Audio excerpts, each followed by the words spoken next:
नमस्कार बंधुरा आज আমি চলে এসেছি আরেকটা রেসিপি নিয়ে। আজকে আমি বানাবো, তোমরা নিশ্চয়ই দেখে বুঝতে পারছো, গাঠি কচুগুলোকে আমি চোকলাগুলো না হালকা করে ছাড়িয়ে নিয়েছি। মানে একদম পাতলা চোকলা, কিন্তু এগুলো দু টুকরো করে কেটে নিয়েছি। আর নিয়েছি কিছুটা মুগ ডাল। মুগ ডালটাকে আমি আগে ভেজে নেব। একদিকে মুগ ডালটাকে আমি একটু ভাজবো, আর একদিকে গাঠি কচুগুলোকে একটু জাস্ট ভাপিয়ে নেব। হালকা করে ভাজবো, খুব কিন্তু কড়া করে ভাজবো না। মুগ ডাল বেশি কড়া করে ভাজলে কিন্তু সেদ্ধ হতে চায় না, বিশেষ করে আমাদের জলে। আর এদিকে গাঠি কচুগুলোকে একটু ভাপ দিতে বসিয়ে দিয়েছি, জাস্ট একটু ভাপিয়ে নেব। ডালটা হালকা করে ভেজে নিয়েছি। আর এখানে একটা মশলা তৈরি করে নেবো, সেজন্য নিয়েছি হাফ টমেটো আমি গ্রেটারে ঘষে নেবো। আর সামান্য একটুখানি আদা, একদম কম আদা, এটাও আমি গ্রেটারে ঘষে নেবো। আর 4টে কাঁচা লঙ্কাকে চিড়ে নিয়েছি। গাঠিগুলো ভাপ দিয়ে তুলে নিয়েছি। এদিকে কড়াইয়ে সরষের তেল বসিয়ে দিয়েছি। এর মধ্যে ফোড়নে দেবো একটা তেজপাতা, একটা শুকনো লঙ্কা আর জিরে। ভালো করে ফোড়নটাকে ভেজে নেব। ফোড়ন ভালো করে ভাজা হয়ে গেছে। এখন সেদ্ধ করে রাখা, ভাপিয়ে রাখা গাঠিগুলোর মধ্যে দিয়ে দেবো। গাঠিগুলো একটু হালকা করে ভেজে নেব, নাহলে গাঠিগুলো একটু দুধলা লাগে, কিন্তু হড়বড়ে একটা ব্যাপার থাকে, সেটা যাতে কেটে যায় সেজন্য হালকা করে গাঠিগুলো ভেজে নেবো।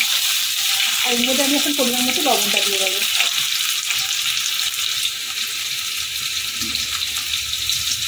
গাঠির মতো লবণ আমি দিয়ে দিলাম। হালকা করে ভেজে নিয়েছি। এটা কিন্তু আর তুলবো না, সাইড করে দিচ্ছি। এখানে বের করে রাখা আদা, টমেটো, কাঁচা লঙ্কাটা দিয়ে দিচ্ছি। আর দিয়ে দেবো হলুদের গুঁড়ো।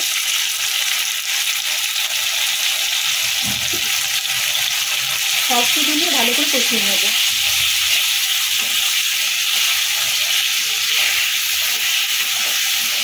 মিনিট 2 সময় ধরে ভালো করে কষাবো। মিনিট 2 সময় ধরে ভালো করে কষিয়ে নিয়েছি। এখন ওই ভেজে রাখা মুগ ডালটা ভালো করে ধুয়ে নিয়েছি। ডাল সবসময় ধুয়েই তো খেতে হয়। এর মধ্যে দিয়ে দিলাম।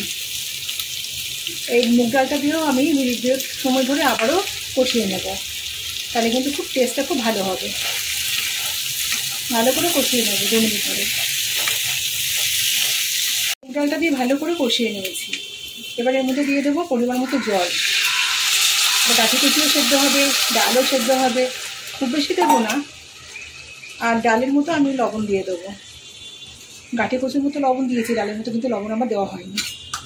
এখন এটা ঢেকে ভালো করে সেদ্ধ হতে দেবো। গাঠিগুলো সেদ্ধ হয়ে গেছে। আর মুগ ডালে কিন্তু ভীষণ জল টানে, মানে যেটুকুনি রয়েছে জল জল ভাবে, এটা কিন্তু মুগ ডালে টেনে নেবে। আর মুগ ডালটা কিন্তু সেদ্ধ হয়েছে, কিন্তু একটু গোটা গোটা থাকবে। এই রান্নাটা এরকমই হয়। এখন এর মধ্যে দিয়ে দেবো চিনি। আমি তো সব রান্নাতেই চিনি ব্যবহার করি, আপনারা জানেনই। আর এর মধ্যে দেবো আমি হোমমেড গরম মশলা। আমি সবসময় হোমমেড গরম মশলাটাই ইউজ করি, ওতে খাবারের স্বাদ কিন্তু দ্বিগুণ হয়ে যায়। এই চামচের হাফ চামচ ছড়িয়ে দিলাম। আর দেবো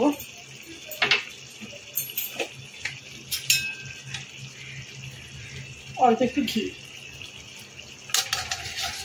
যেহেতু এর মধ্যে মুগ ডাল দেওয়া আছে, মুগ ডাল মানেই কিন্তু ঘি।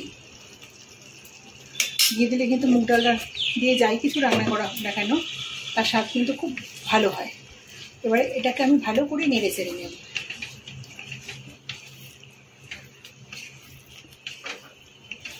ভালো করে নেড়ে চেড়ে নিয়েছি। গ্যাসটা আমি বন্ধ করে দিচ্ছি, কারণ আমি প্রথমেই বললাম যে যেটুকুনি কিন্তু একটুখানি জল জল ভাব রয়েছে, এটা কিন্তু মুগ ডালই টেনে নেবে, পুরো শুকনো শুকনোই হয়ে যাবে। আমার মেয়ে ঘর থেকে বলছে, মা কি ভালো গন্ধ বেরোচ্ছে, কী রান্না করছো মা। দেখুন, সম্পূর্ণ নিরামিষ রেসিপি মুগেশ্বরী গাঠি আমার কিন্তু পুরোপুরি রেডি হয়ে গেছে। আমরা তো মুগ ডালের গাঠি কচুর অনেক রকম রেসিপি খাই, প্রচুর রকম রেসিপি খাই। এইভাবে একবার গাঠি কচু বানিয়ে খেয়ে দেখবেন, দুর্দান্ত খেতে লাগে। এটা রুটি, ভাত, পরোটা, লুচি সব কিছুর সাথে কিন্তু ভীষণ ভালো লাগে। এটা কিন্তু আমি একটা শ্রাবণের সোমবারে রান্না করেছি, কারণ আমার শ্রাবণ মাসের সোমবারগুলোতে আমি ভাত খাই না, আর আমি তো এমনি ভেজিটেরিয়ান, ভেজ খাই। সে কারণে এটা আমি কিন্তু পরোটা দিয়ে খাওয়ার জন্য করেছি। এভাবে একবার বানিয়ে দেবেন বন্ধুরা, দুর্দান্ত লাগে খেতে। তো রেসিপিটা কেমন লাগলো অবশ্যই কমেন্টে জানাবেন। রেসিপিটা ভালো লেগে থাকলে একটা লাইক দেবেন। যে সমস্ত বন্ধুরা এখন আমার চ্যানেলটাকে সাবস্ক্রাইব করেননি, তারা অবশ্যই চ্যানেলটাকে সাবস্ক্রাইব করে আমার পাশে থাকবেন।